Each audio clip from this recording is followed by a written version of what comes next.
이게 100억짜리 수표입니다. 위조 수표입니다. 그 100불짜리 위조 지폐가 굉장히 많지 않습니까? 그 캐나다에서는 그 위패를 가리기 위해서 그 훈련된 사람들이 따로 있다 그럽니다. 이분들이 하는 일이 뭘까요? 그 위패 종류들을 다 경험하는 일이 이분들이 하는 일이 아닙니다. 이분들은 날마다 하는 일이 진패를 만져보고 진패를 살펴보고 진짜 화폐, 진짜 지폐만 끊임없이 살펴보는 겁니다. 그러면 내가 정확하게 진짜가 뭔지를 알기 때문에 거기에서 조금이라도 어긋나는 게 있으면 이거 위조 지폐인데 하고 의심할 수 있도록 그렇게 훈련되는 거라고 합니다. 우리가 종교개혁 기념일을 앞에 두고 5주에 걸쳐서 그 구원의 5대 교리를 살펴보려고 합니다. 왜 많고 많은 것 중에 구원의 5대 교리를 살펴보려고 하는가? 그것은 바로 구원의 5대 교리는 우리 모든 신앙인들의 기초가 되는 교리이기 때문에 그렇습니다. 오늘날 적지 않은 교회 출입하는 기독신자들이 그 신앙생활보다는 종교생활에 가깝게 이렇게 살아가는 것 같습니다. 저는 신앙생활이냐 종교생활이냐를 이렇게 좀 구분지어서 얘기하려고들 합니다. 요한복음에도 보면 예수님을 따르는 무리라고 표현되어 있는 사람들도 있었고 예수님을 따르는 제자라는 표현도 있습니다. 오늘날 예수님을 따르는 수많은 무리들은 아마 종교인과 같은 생활을 하는 거겠고 예수님을 따르는 제자들은 진실로 예수님을 따르는 신앙생활을 하는 사람이라고 저는 이렇게 구분짓고 싶습니다. 그 종교생활은 뭡니까? 종교를 통해서 위안을 얻고 평안을 얻고자 하는 겁니다. 그러니까 내가 중심이 되는 거죠. 그래서 거기서 뭘 하든 아무 상관이 없습니다. 내가 위로받으면 되고 내가 편안하면 되고 내가 평안을 얻으면 그만인 겁니다. 그게 교회가 됐든 절이 됐든 나한테 맞는 내 정서를 위로해 줄 수 있는 것을 찾아다니는 사람들을 곧 종교생활하는 사람이라고 할 수 있겠습니다. 그러면 신앙생활에는 위로와 평안이 없습니까? 아니요. 신앙생활에 위로와 평안이 있습니다. 그런데 그 위로와 평안은 우리가 종교생활을 통해서 얻게 되는 일시적인 얄팍한 것과는 차원이 다른 진정한 평안이 우리에게 찾아오게 되는 겁니다. 그게 바로 어디서부터 오는 것입니까? 날 구원하신 그 은혜, 나 같은 죄인을 구원하시리라는 그 약속, 거기에 우리가 딱 붙잡히게 되면 이 세상에 어떤 환난과 풍파가 일어난다 할지라도 우리의 진정한 평안은 흔들리지 않을 수 있는 겁니다. 한마디로 말해서 진짜 믿음, 진짜 신앙, 진짜 구원 신앙을 우리가 소유하게 된다면 우리는 언제든지 어떤 환난과 풍파 앞에서도 승리할 수 있게 된다는 겁니다. 그래서 오늘부터 10월까지 5주에 걸쳐서 구원의 5대 교리를 5주에 걸쳐서 5가지 코스 요리로 나눠서 한 주 한 주 살펴보려고 합니다. 일단은 이 교리에 대해서 우리가 살펴보고자 할 때 일단 꼭 반드시 생각해야 할 것이 있습니다. 진정한 신앙은 우리가 아느냐 모르느냐에 달려 있는 건 아닙니다. 안다고 많이 안다고 해서 그게 정말 좋은 믿음의 사람인가? 가능성은 있지만 반드시 그런 것은 아닙니다. 그러면 모른다고 해서 그 사람은 진정한 신앙인이 될 가능성이 낮은 거냐? 따지고 보면 또 반드시 그런 것도 아닙니다. 난 놓고 기억자도 모르는 할머니 할아버지들이 구원신앙에 제대로 사로잡혀서 난 예수 없이는 못 살아 하고 예수 안에 딱 붙잡혀 살아가는 경우들도 우리는 많이 목도하지 않습니까? 집은 다 무너져요. 집은 다 가세가 기울어가요. 그런데 글씨 하나 모르고 성경도 제대로 못 읽는 할머니 할아버지가 구원신앙에 딱 붙잡혀서 세상 친구 나를 외면해도 주님은 그렇지 않다 하고 그 안에서 진정한 평강을 누리는 것을 보면 우리가 반드시 무언가를 많이 알아야 된다. 이것이 신앙의 어떤 그 신앙과 직결된다. 이렇게 꼭 말할 수는 없을 것 같습니다. 얼마나 아느냐? 이게 중요하지 않습니다. 우리 어르신들 설교 들을 때는 하고 끄덕여지는데 나가는 순간 뭔 말했는지 모르겠다. 이 말씀 자주 하시더라고요. 은혜는 받았는데 뭔지 기억이 안 나 하고 이렇게 자주 말씀하세요. 괜찮습니다. 어르신들만 그러지 않습니다. 대부분 그렇습니다. 우리가 자주 잊어야 저 같은 사람이 또 얘기를 하죠. 자주 잊어먹어야 또 가르칠 수가 있는 거죠. 자주 잊어먹어야 우리 장로님들이 할 일이 있잖아요. 그 자주 잊어버리기 때문에 제가 있고, 자주 잊어버리기 때문에 교회는 장로님들을 세워서 끊임없이 치리하고 가르치고 다스리게 하는 겁니다. 물리적으로 보면 머리에서 요 가슴까지 거리가 멀지 않습니다. 그런데 희한하게도 신앙은 머리까지는 잘 들어오는데 요게 가슴까지 내려오기가 참 쉽지가 않은 것 같습니다. 특별히 개혁신앙을 말하는 사람들 치고 가슴이 따뜻한 경우를 마주하기가 쉽지가 않습니다. 왜냐하면 개혁신앙은 가장 성경적인 신앙임에 틀림이 없습니다. 아마 뭐 장로 교회 있고요, 뭐 감리 교회 있고요, 뭐 성결교회 있고, 뭐 순복음 있고, 뭐 여러 교단이 있잖아요. 장로회 교단 중에서 특별히 개혁주의 신학을 가지고 있는 교회와 교단들은 기가 막히게 하나님의 말씀을 누구보다도 가장 성경적으로 알고 있다고 자부할 수 있습니다. 그런데 이상하게 그렇게 자부하는 교회를 출입하면 따뜻하지 않고 차가운 맛을 본다는 겁니다. 여기에는 있는데 여기에는 없기 때문입니다. 에베소 교회가 대표적이죠. 에베소 교회는 이 목사가 저게 진짜인지 가짜인지를 시험에서 구별할 만큼 하나님을 아는 지식이 대단한 사람들이었습니다.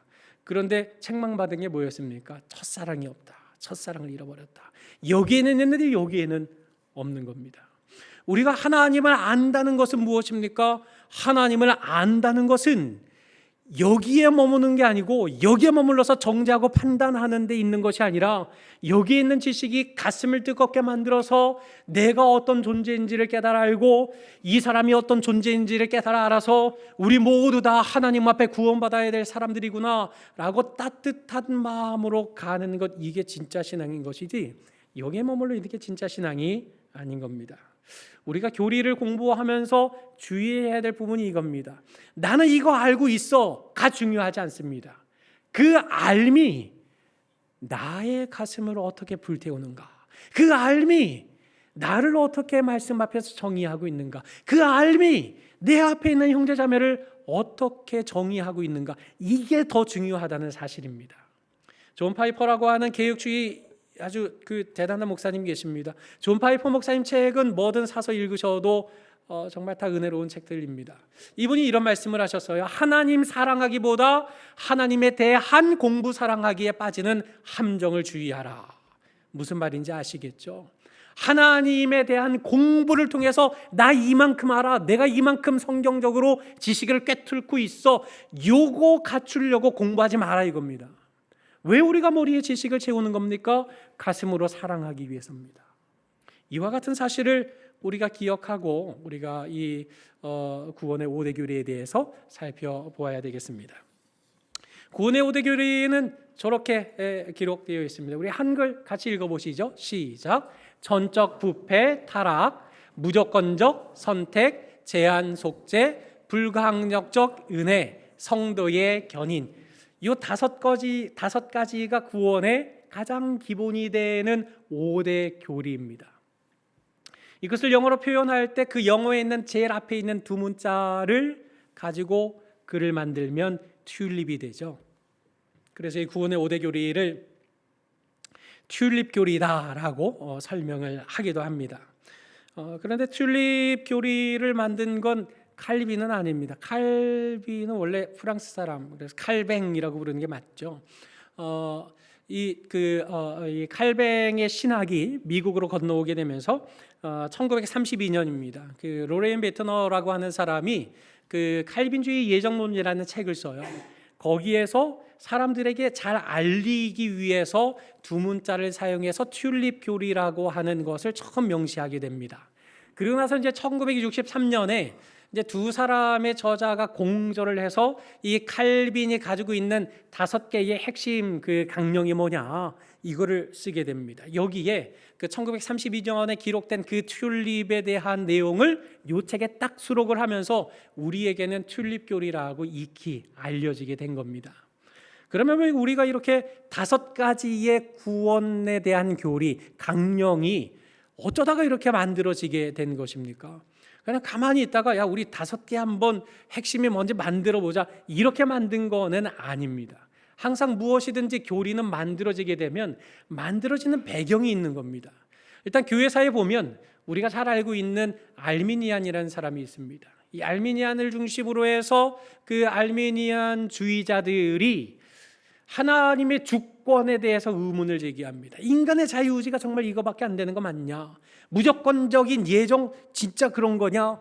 은혜가 능력이 거절할 수 없을 만큼 무한한 것이냐? 만인이 구원받은 것은 아니냐? 뭐 이런 기존의 성경을 토대로 믿고 있었던 구원론에 대해서 이의를 제기하기 시작한 겁니다. 우리의 행함을 통해서도 구원을 좀 받아야 되지 않겠냐 하는 뭐 이런 어떤 일종의 이런 의문을 제기하기 시작했던 겁니다. 그래서 교회에 성경을 토대로 믿고 있었던 구원의 5가지의 교리가 이거 아닐 수도 있다고 하면서 의문이 벌어지게 되니 이거 우리 어떤 게 성경적인 것인지 한번 우리 정리를 한번 해보자 하고 공의회가 열리게 된 겁니다. 그 공의회가 바로 우리가 세계사나 이런 거 배울 때 많이 이거 종종 나오죠. 도르트 공의회가 열리게 된 겁니다. 무려 8년 동안 이 문제를 가지고 논쟁을 하면서 무엇이 과연 성경적인 것이냐를 이렇게 토론을 하게 된 겁니다. 그리고 8년의 논쟁 끝에 칼빈주의 5대 강령을 확립하게 되는데 이 칼빈주의, 즉 칼빈이 주장했던 성경을 토대로 했던 그 구원의 5가지의 교리, 아까 우리가 앞서 살펴봤던 그 튤립 교리, 그 내용이 성경적인 것이지 알미니안주의자들이 주장하는 바 그것은 성경과 부합하지 않다 하고 결론을 내리게 된 겁니다. 그래서 바로 여기서 확립된 그 5가지 강령이 미국으로 건너가게 되면서 튤립 교리로 발전하게 되었고, 그래서 오늘 우리가 이른바 구원의 5대 교리, 구원의 5대 강령, 칼빈의 5대 강령, 그러면 우리가 튤립 교리로 이해하게 되는 것입니다. 이 알미니안주의자들이 나중에 감리교의 창시자 잔 웨슬리가 그 사상을 도입을 하게 되면서 대개 알미니안주의자들 그러면 감리교인들을 가리키기도 합니다. 이 말이 좀 조심스럽기는 하지만 그러나 우리가 한 가지 생각해 보시죠. 감리교회 다니면 천국 못 갑니까? 가죠. 감리교회 다녀도 천국은 갑니다. 왜요? 예수님을 믿기 때문에 그렇습니다. 그러나 정말 성경에 입각한 구원관을 가지고 있는가? 그러면 거기에는 의문을 제기할 만하기는 합니다. 그러나 감리교회 다닌다고 천국 못 가는 거 아닙니다.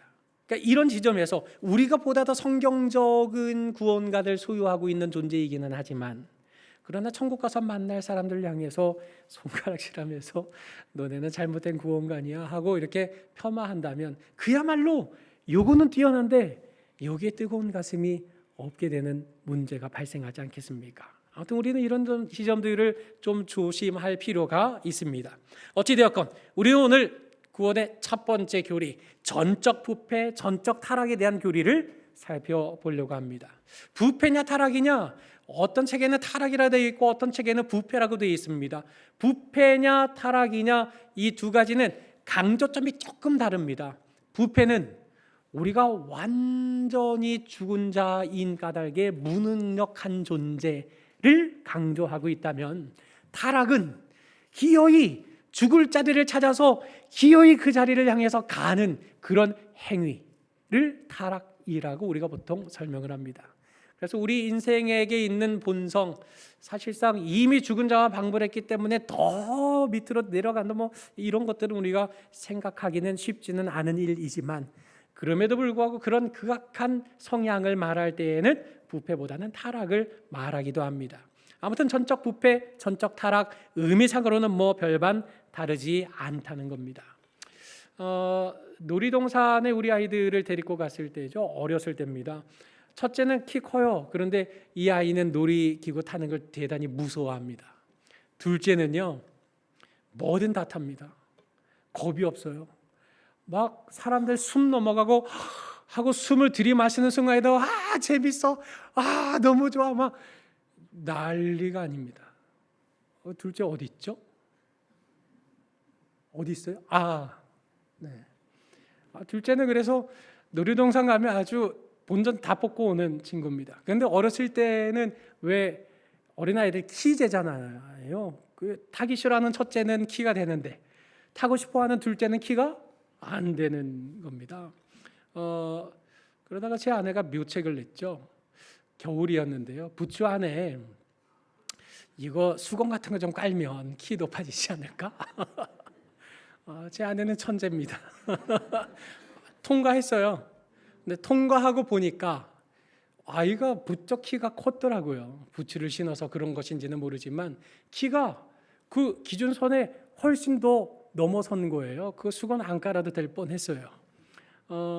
그런데 그런 의문을 가졌습니다. 아니, 우리처럼 생각하는 사람이 우리밖에 없는 건 아니지 않을까? 다른 사람들도 온갖 꼼수를 다 써가면서 그 기준선을 통과해서 놀이기구에 탑승을 할 텐데 그럼 저게 절대적인 안전 기준선이 될 수 있는 게 맞나? 이 놀이동산 직원 속이기 어렵지 않네 라고 이렇게 생각한 적이 있습니다. 여러분, 천국에 들어갈 때 만약에 그런 놀이동산 직원이 있다고 한다면 적절히 경건한 척, 죄 없는 척, 잘 믿고 살았던 척 하고 속이고 지나갈 수도 있지 않겠습니까? 그런데 만약에 그 앞을 하나님이 지키고 계실진데 우리가 그 하나님을 감히 속일 길이 있겠습니까? 우리가 사람은 속일 수 있습니다. 그러나 하나님은 속일 수 없습니다. 바로 이와 같은 사실을 말하는 것이 전적 부패, 전적 타락 교리가 우리에게 가르쳐주고 있는 겁니다. 우리가 우리 자신을 구원하기에는 완전히 어떤 존재라는 겁니까? 무능한 존재이다. 그래서 죄에 대한 전적인 책임이 있고 죄의 올가미에 붙잡혀 있고 완전한 갱생을 필요로 한다는 사실을 알려주는 교리가 바로 이 전적 부패, 전적 타락의 교리인 겁니다.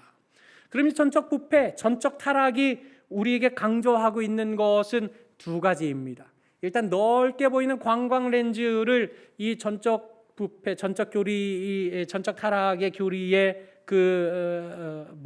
끼우게 되면, 장착하게 되면 온 인류가 부패했다, 온 인류가 타락한 존재다라는 사실을 알려주는 겁니다. 우리가 읽은 말씀이었죠. 로마서 3장 9절로 12절에 의인은 없나니 얼마나 없다고 합니까? 하나도 없다. 깨닫는 자도 없고 하나님을 찾는 자도 없는데, 선을 행하는 자도 없는데 얼마나 없나? 하나도 없다. 그럼 무슨 말입니까? 모두가 전적으로 부패하고 전적으로 타락했다라는 사실을 말씀하고 있는 것 아닙니까? 그러니 모든 인류가 죄에 더럽혀져 있다는 사실은 누구든지 하나님의 구원이 필요한 존재다라는 사실을 말하는 겁니다. 그리고 이 전적 부패 교리에 줌 렌즈를 딱 끼워서 모든 이 피사체를 싹 앞으로 당기면 어떻게 됩니까? 나의 모습이 보이는 거죠. 나의 내면, 나의 인격, 나의 마음, 이것이 완전히 부패했다, 완전히 타락했다라는 것을 우리에게 가르쳐주고 있는 겁니다. 예수님께서 마태복음 15장 19절에 이렇게 말씀하십니다. 우리 한번 같이 읽어보겠습니다. 시작. 마음에서 나오는 것은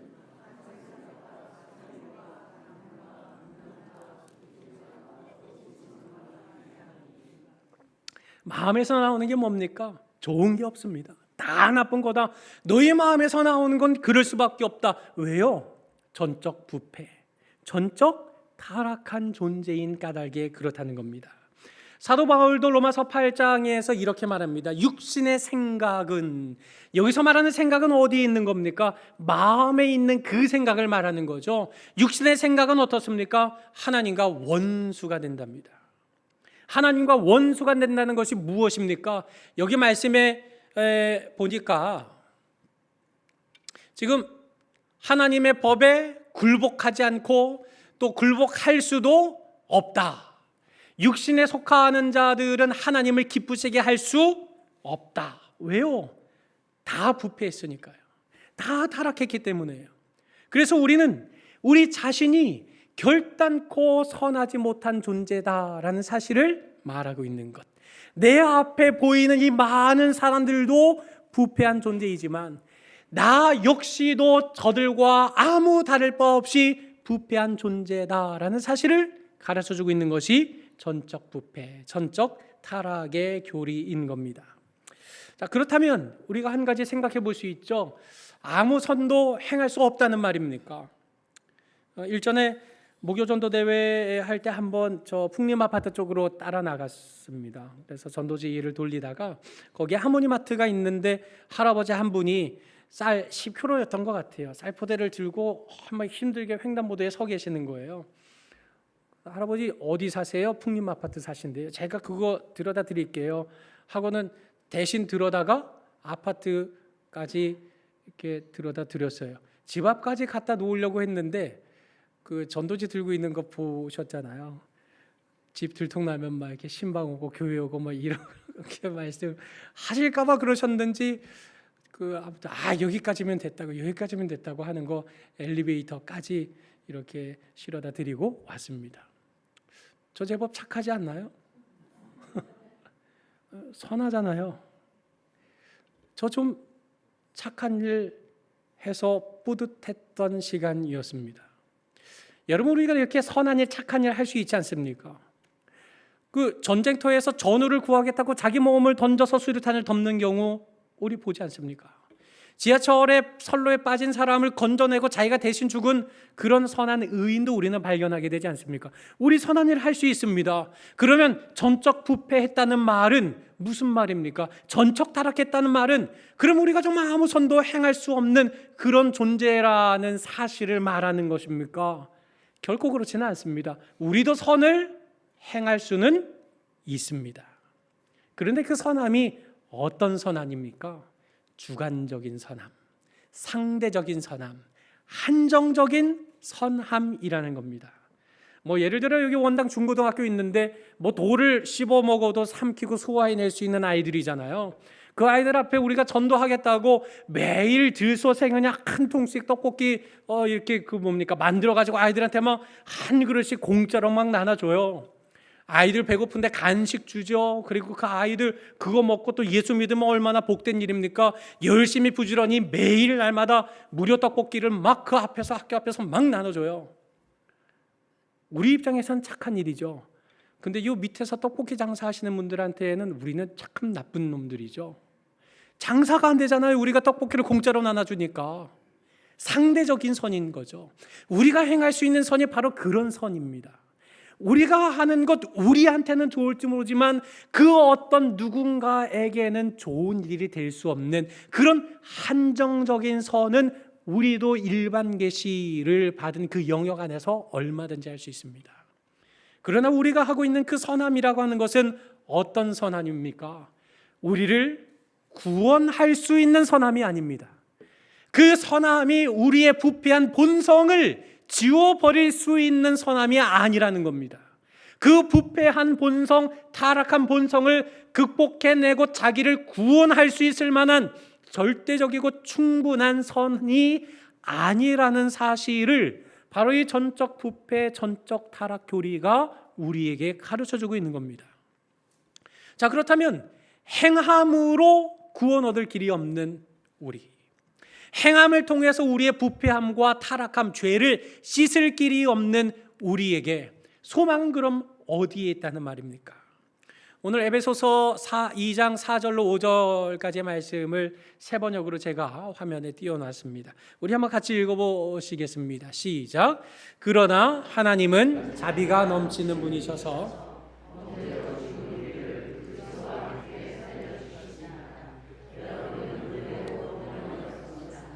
아멘.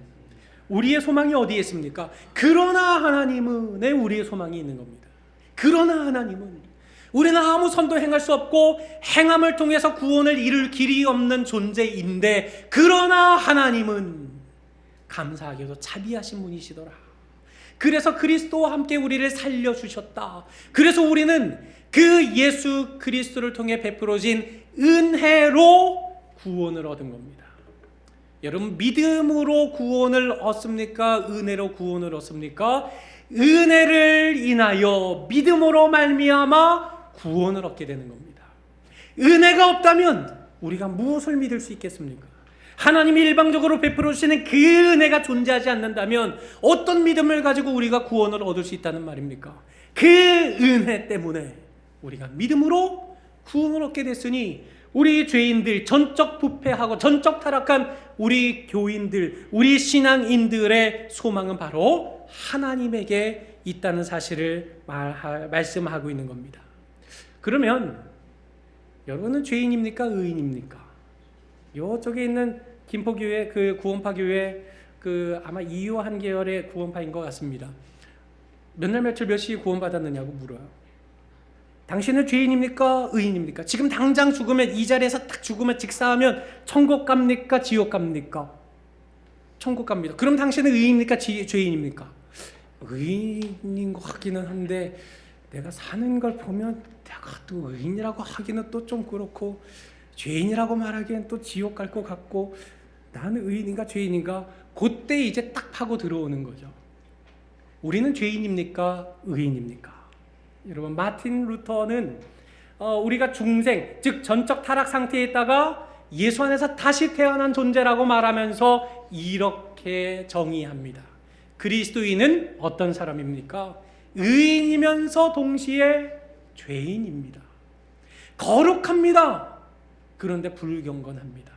하나님의 원수입니다. 그런데 하나님의 자녀입니다. 우리의 존재는 바로 이와 같다라고 말합니다. 여러분, 이 사실은, 이 정의는 우리가 어렵지 않게 우리 자신의 삶을 통해서 확인할 수 있지 않습니까? 그리스도 안에서 우리는 의롭다고 선언을 받은 존재이기는 합니다. 의롭다고 선언받은 의인임에는 틀림이 없습니다. 그래서 의인에 합당한 삶을 살려고 애쓰지만 때로 세상의 유혹과 시험 앞에 넘어질 때 있지 않습니까? 여지없이 하나님 없는 자와 같이 죄인의 모습을 나타낼 때가 많이 있습니다. 그런데 우리는 그렇게 연약해서 넘어지지만 우리를 의롭다고 선언해 주신 그 주님 때문에, 그 하나님 때문에 우리가 온전한 구원의 확신을 가지고 살아갈 수 있는 겁니다. 나의 행함으로 구원을 얻을 수 있는 게 아닙니다. 그러나 하나님은 그 하나님의 자비가 우리를 구원하신다는 것을 말하는 겁니다. 우리가 때로 넘어질 때 많죠. 어떻게 합니까? 회개합니다. 우리 죄를 자백하면 하나님은 어떻게 하십니까? 신실하십니다. 의롭습니다. 그래서 우리 죄를 용서해 주시고 우리의 모든 죄를 깨끗하게 하셔서 우리들로 하여금 재창조, 다시 태어난 중생받은 신자에 합당한 삶을 살아가게 하시는 겁니다. 에베소서 2장 10절에 우리는 그가 만드신 바라라고 말합니다. 그리스도 예수 안에서 무엇을 위하여 지음받았다고 말합니까? 선을 위하여 지음받았다. 여기 지음받았다는 이 말이나 만드셨다는 말이나 창조하셨다는 말과 동일한 말입니다. 하나님이 태초에 우리 사람을 창조하셨습니다. 그런데 아담과 하와의 범죄를 인하여서 부패한 본성, 죄악된 본성을 가지고 태어나게 됐습니다. 그리고 그 원죄와 자범죄를 가지고 살아가고 있는 우리들이었지만, 그러나 그리스도 예수 안에서 우리는 다시 중생, 다시 태어난 겁니다. 왜 다시 태어나게 하신 겁니까? 의로운 사람으로 살아가도록 하시기 위해서. 그래서 우리는 때로 넘어질 때 있습니다. 그러나 의로운 자로 살아가도록 우리를 부르신 그 하나님께서 우리들로 하여금 그 은혜에 합당한 삶을 살아갈 수 있도록 여전히 이끌고 계시기에 그 주님 때문에 오늘도 우리는 구원의 길로 나아갈 수 있음을 이 전적 부패의 교리, 타락의 교리를 통해서 우리는 깨닫게 될 수 있는 겁니다. 그렇다면 이 전적 부패, 타락의 교리가 우리에게 깨닫게 하는 바 무엇입니까? 첫 번째, 같이 읽어보실까요? 시작.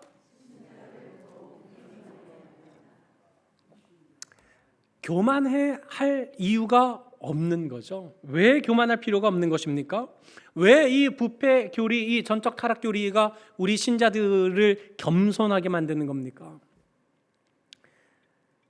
나만 죄 없는 존재가 아니기 때문입니다. 나야말로 죄로 죽을 존재였구나. 나야말로 전적으로 부패한 존재였구나. 그런데 앞에 있는 이 사람을 보니 이 사람도 전적으로 부패한 존재구나. 전적으로 타락한 존재구나. 이 사람에게도 하나님의 은혜와 구원이 필요하구나. 그러니 우리가 교만할 게 뭐 있겠습니까?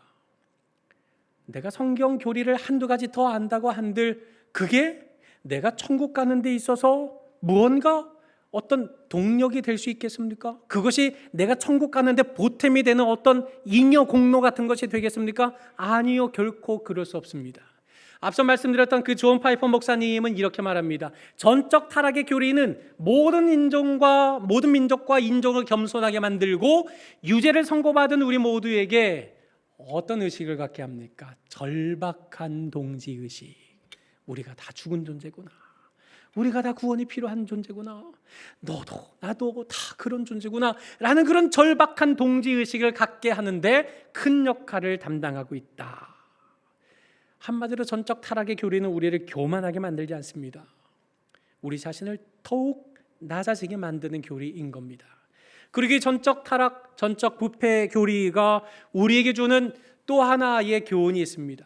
우리도 전에는 어리석은 자라는 사실을 깨달아야게 함으로써 겸손하게 할 뿐 아니라 우리를 예수 그리스도에게 더 접붙이도록, 예수 그리스도를 더욱 의지하도록 만들어주는 것, 이것이 바로 전적 부패, 전적 타락의 교리가 우리에게 주는 교훈입니다. 나는 선을 행할 수 없는 존재입니다. 구원을 위한 선을 행할 수 있는 존재가 되지 못합니다. 그러니 예수님이 필요합니다. 나에게 더 예수님이 필요합니다. 주님, 모두가 다 부패하고 모두가 다 타락한 존재입니다. 그러나 주님, 저야말로 죄인들 중에 괴수입니다.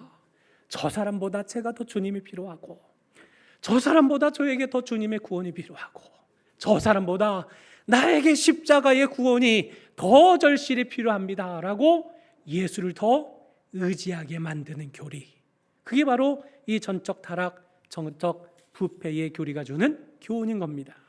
예수님께서 말씀하셨습니다. 내가 포도나무고 너희는 가지다. 그러니 너희가 나를 떠나서 무엇을 할 수 있겠느냐. 그렇습니다, 주님. 제가 주님 안에 있어야 뭐라도 하나 선한 열매 맺겠습니다. 저에게 더 주님이 필요합니다. 이렇게 간구하게 되는 것 아니겠습니까? 여러분, 동네 애들 다 패고 돌아다니는 애들은 보면 태권도 흰띠들만은요, 검은띠 찬 아이들은 동네 애들 때리고 다니지 않습니다. 흰띠 찬 애들이 다 때리고 돌아다닙니다. 왜요? 자기가 다 아는 줄 알아요. 자기가 이제 태권도 끝장 본 줄 알아요. 똑같습니다. 조금 아는 사람들이 빈수레가 요란하다고 그렇게 아는 척 많이 합니다. 그런데 여러분, 배우면 배울수록 어떻습니까? 알면 알수록 희한합니다. 모르는 게 더 많이 보이게 됩니다. 신앙도 마찬가지입니다. 교리가 머릿속에만 가득히 차 있습니다. 자기가 다 안다고 생각합니다. 자기만 성경적인 구원가들 가지고 있다고 착각합니다. 그러면 어떻게 되겠습니까? 우리만 구원받았다고 착각하는 겁니다. 우스갯소리로 이런 말 있지 않습니까? 천국 입구에 예수님이 인도해서 우리를 데리고 가셨는데 그 입구에 가기도 전에도 막 할렐루야 아멘 막 찬송 소리가 크게 울려 퍼지는 겁니다. 천국 입구에 다다라서 보니까 순복음교회 성도들이더랍니다. 근데 거기서 또 예수님이 인도하셔서 또 안으로 더 들어갔대요. 그랬더니 나름 손 들고 찬양하고 적당히 이렇게 아멘 할렐루야 부르짖으면서 그렇게 잔치 분위기인 교회가 있대요. 야, 역시 천국이구나. 예수님, 저 사람들은 어떤 사람들입니까? 복음주의자들이다. 그렇게 얘기를 하더래요. 그런데 어느 순간 가서 예수님이 야, 조용해. 발소리도 내지 마. 조용히 따라와. 그리고 조용히 따라갔답니다. 그랬더니 사람들이 모여 앉아 있는데 아무 소리도 내지 않고 쥐죽은 듯이 주여 주여 주여 이러고 있는 거예요. 예수님, 저 사람들은 어떤 사람들이에요? 야, 개혁주의자들이야. 쟤네는 자기들만 천국 온 줄 알아. 조용해. 이렇게 얘기했다는 겁니다. 우리가 성경적인 구원론 가지고 있는 것 틀림없습니다. 이거 자부심 가져야 되는 겁니다. 부끄러운 일이 아닙니다. 개혁주의 신학이야말로 가장 성경에 입각한 확실한 바른 진리의 말씀에 틀림이 없습니다. 그러나 이게 우리 머리에만 있게 되면, 이게 전부라고만 생각하면, 그러면 우리는 틀림없이 교만한 자리로 나아갈 수밖에 없지 않겠습니까? 여러분, 성경에는 예수님이 나타나 있습니다. 그 예수님의 행실이 어떻습니까? 그 예수님의 모습이 어떻습니까? 그 예수님은 그가 시험을 받아 고난을 당하셨은즉 시험 받는 자들을 능히 도우실 수 있는 분이십니다. 섬기는 분이십니다. 그분이 우리를 도와주시기 때문에 우리가 저 영원한 천국으로 나아갈 수 있는 것 아닙니까? 히브리서 4장 16절에는 그러므로 우리가 긍휼하심을 받고 때를 따라 돕는 은혜를 얻기 위하여 은혜의 보좌 앞에 담대히 나아갈 것이라, 다시 말해서 그 예수님 앞에 언제든지 나아갈 수 있다라고 선포하고 있는 겁니다. 왜요? 때를 따라 돕는 은혜를 예수님은 누구에게 주십니까? 우리에게 주시는 겁니다. 성경적인 교리, 성경적인 신앙관, 성경적인 구원관을 가지고 있는 우리라고 자부한다는 것은 저건 알미니안주의자들이야, 저건 신비주의자들이야 하고 판단하고 근거 놓는 그 자리에서 그 실력이 발휘되는 것이 아니라 저들을 돕는 것에서부터 참된 개혁주의 신자의 실력이 드러나게 된다는 사실을 우리는 기억해야 하는 것입니다. 사랑하는 우리 서부경향의 성도 여러분, 전적으로 부패하고 전적으로 타락한 존재 저와 여러분입니다. 고린도후서 5장 21절에 이렇게 말씀하셨습니다. 하나님이 죄를 알지도 못하신 이를 우리를 대신하여 죄로 삼으셨다. 왜 그렇습니까? 우리로 하여금 그 안에서 하나님의 의가 되게 하시기 위함이었습니다. 전적 부패, 전적 타락한 건 저와 여러분입니다. 전적 부패하고 전적 타락한 자에게 일어나야 할 결과가 예수님의 십자가에서 죄 없으신 그분에게 일어나고 만 것입니다. 그분의 죽으심이 우리의 의가 된 것입니다. 그러니 우리가 자랑할 것이 무엇이겠습니까? 여러분, 종교개혁은 로마 카톨릭에 대항해서 일어난 것입니다. 로마 카톨릭은 여전히 교황 무오서를 주장합니다. 교황은 하나님이 세우신 존재로 무오한 존재, 죄 없는 존재, 전적으로 부패하거나 타락할 수 없는 존재로 여기는 겁니다. 여러분, 정말 그렇습니까? 성경에 정말 그렇게 말합니까? 천주교를 비난하고 비판하고자 하는 말이 아닙니다. 정말 그러합니까? 그렇지 않기 때문에 종교개혁이 일어난 것 아닙니까? 그렇기 때문에 종교개혁이 일어나서 목사와 장로가 세워진 것 아닙니까? 그렇기 때문에 우리가 세례 교인으로 서약을 하게 될 때 마지막에 어떤 고백을 합니까? 모든 성도는 담임 목사 입에서 나오는 모든 말은 하나님의 말씀인 줄로 알고, 저 강단에 서 있는 목사는 부패가 없고 타락이 없는 존재인 줄로 믿고, 저 목사가 하는 모든 말을 하나님의 말씀으로 여기고 순종하라, 복종하라. 우리가 이렇게 서약합니까? 아니죠. 우리의 서약은 이렇습니다. 당회의 치리에 복종하라를 서약합니다. 왜 교황이 아니고 왜 당회의 치리에 복종해야 되는 겁니까? 전적으로 부패하고 타락한 존재이기 때문입니다. 저 역시도 부패하고 타락한 존재이기 때문입니다. 교황도 그런 존재이기 때문입니다. 그런 까닭에 참된 교회는 어떤 교회입니까? 한 사람이 아니라 당회의 치리에 복종하는 것. 그것이 바로 전적 타락교리, 전적 부패교리를 확실히 믿는 진정한 참된 교회의 모습인 것입니다. 그러므로 전적 부패, 전적 타락의 교리를 통해서 죽어마땅한 죄인은 저 사람이 아니라 바로 나 자신임을 깨닫고 나 같은 죄인을 살리신 그 구원의 은혜를 늘 진심으로 고백하며 찬양하는 우리 모든 성도님들이 되시기를 주님의 이름으로 간절히 축원합니다. 우리 시간에 몇 가지 서원과 결단의 기도를 나누겠습니다. 먼저 자격 없는 자를 살리신 주님의 은혜를 늘 기억하며 감사하기를 위해서 기도하시기 바랍니다. 내가 자격 없는 자라는 사실을 깨달을수록 구원의 은혜가 더 놀라울 수밖에 없는 겁니다. 내가 사랑받을 길이 없는 존재라는 사실을 알면 알수록 주님의 사랑은 더 크고 놀라운 일이 되지 않겠습니까? 전적으로 무능력한 우리의 참 소망이신 그리스도 예수 안에서 우리가 서로 피차, 나도 구원이 필요하고 너도 구원이 필요하고, 나도 예수가 필요하고 너도 예수가 필요한 존재구나 라는 사실을 깨달아 전적으로 무능력한 우리의 참 소망이신 그리스도 예수 안에서 피차 서로 섬기는 교회가 될 수 있도록 우리 시간 주님 내 안에 같이 찬양하고 함께 합심하여 기도하겠습니다.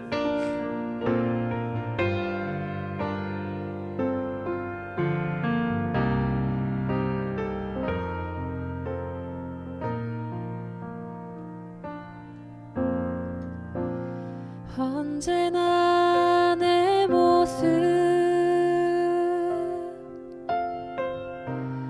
너무나 부끄러워. 무릎으로 주님께 기도로 가오니 나 홀로 서 있는 죽은 내 영 깨우사 주님만 나를 세워 내 영 살게 하소서. 내 안에 주님 내 안에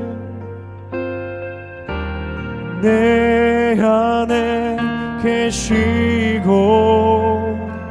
주님 내 안에 주님 내 안에 나를 세워주소서.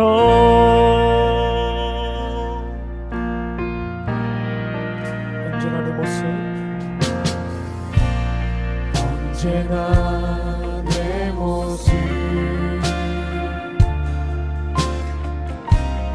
너무나 부끄러워.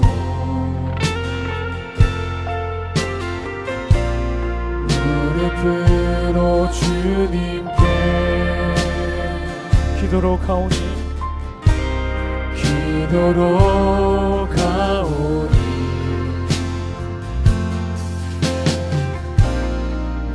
홀로 서 있는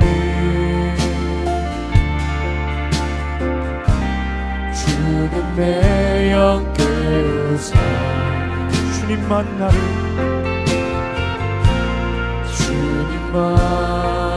나를 세워 내 영 살게 하소서. 주님 내 안에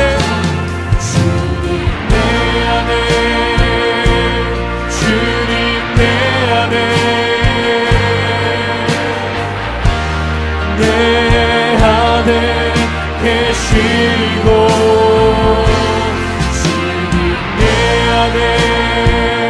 주님 내 안에 나를 세워주소서. 주님